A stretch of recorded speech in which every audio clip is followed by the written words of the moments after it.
What just came in the mail? It's from Careline collaboration with One Piece. O, diba? Kaya magpa-sunset eyeshadow at bandana ang atin nyo. Anyway, dumating na to 2 to 3 days ago. So, na-unbox ko na siya. But I want to show with you guys their newest collection. Let's start! Ito lahat yung pinadala nila. O, diba? Ang dami. Merong merch. So, may shirt siya. Ito yung harap na may pa-Japanese character. At ito naman yung print ng likod. O, diba? Ano si Luffy? Chopper! Masuot ko nga to. Diba? Ang ganda.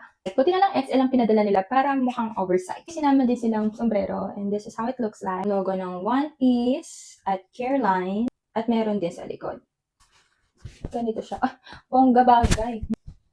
Oh, so hindi ko muna siya susuot kasi may bandana. Nagirap ako naman tong look ko. At nagpadala din sila ng keychain. Ito yung nakuha ko, si Luffy. Ito siya. Ang cute. And of course, the One Piece collection. So this is their eyeshadow palette. Napaka-unique ng packaging kasi umiikot siya na parang compass. Ayan o. Pag in-open mo siya, titigil ang pag-ikot niya. Nice! So gagawin ko na lang ito ng mga separate na content. So this is how it looks like.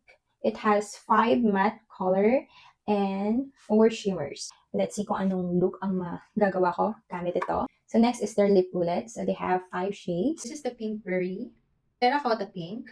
This is the diffuse, dusty rose, burgundy. In fairness, ang gaganda ng shades niya. Pang pirata talaga. Hindi ko na malaya, hindi pala naka-record. Anyway, they also have this peel-off tint. They have 5 shades. This is the shade Persian Red, Scarlet. This is Rose Red, Crimson. This is the shade Deep Pink.